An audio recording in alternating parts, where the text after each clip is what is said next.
Greetings, YouTube. I'm currently on vacation, though it's not much of a vacation. I'm unpacking and organizing my new home, and that entails a lot of trips to the hardware store. I go to the hardware store pretty much every day, and that means I get to listen to NPR, because that's my channel of choice when I'm in the vehicle, in my car.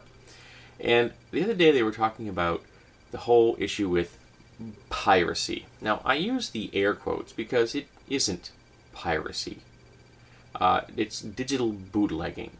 Now, if you're off the coast of Somalia and Somali pirates board your vessel and shoot your crew and take your property, that's piracy.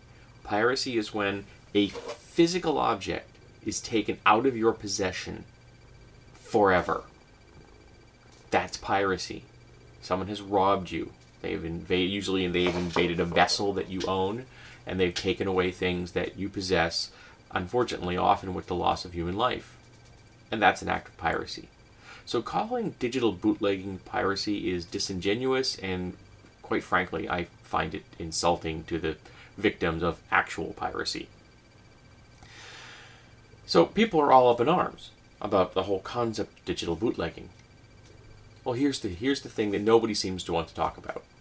If anything is in the form of a digital content, whether it be music, a movie, an article, a book, anything, if there is a digital version of it, you can't control it. Period. It is out there. So forget trying to control it. Throw away the concept that you can somehow impose controls upon digital data. You can't. It is going to go where it wants to. There is a need for it. There is a desire for it. So, what can you do? Well, that's the big question. How can you find a business model that accepts that your main product, the digital content that you're currently trying to control, cannot be controlled? Now, some musicians are smart enough to realize that their big bucks are on their tours. There you go. Lots of authors make personal connections with their fans through book tours and signing tours and things like that, and going to conventions. And that makes them real human beings to their fans, and they can make a connection, and the fans want... I know people in the YouTube community that own 6-7 different copies of the same Harry Potter book. They collect them from all over the world. And all that money is funneling right back to Rowling. Okay? Now, I buy lots of books on the secondhand market. I buy lots of things on the secondhand market, but I buy lots of books in the secondhand market. None of that money goes to the authors. That's just the way it is.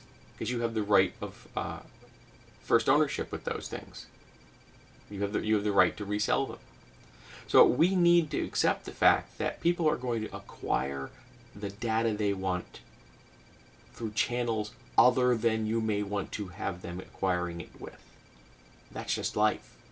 So we need to change the business models that are built around this data so that people can still make money, that the content creators are still going to be motivated to write books and do music and create films and all this stuff. But you have to accept the fact that it's going to eventually hit the internet, and it's just going to be free. Literally free. Not just in the sense that it doesn't cost anything, but free in the sense that it's just out there. Alright? And some of the material that is quote-unquote piracy, which is actually digital bootlegging, isn't available in the conventional markets at all.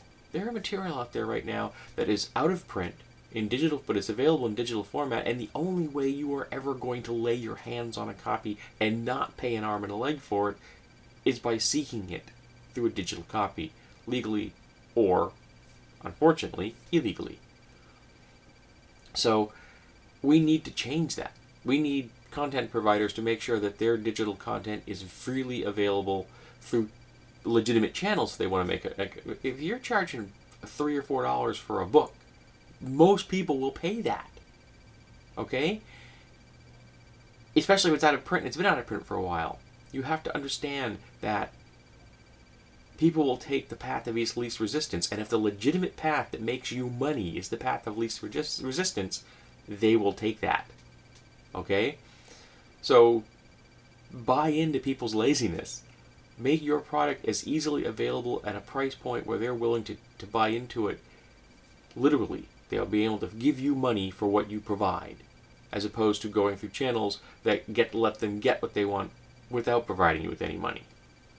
Now, people are going to ask, and so I'm going to say at the end of this video that I will neither confirm nor deny if I have ever engaged in an act of digital bootlegging.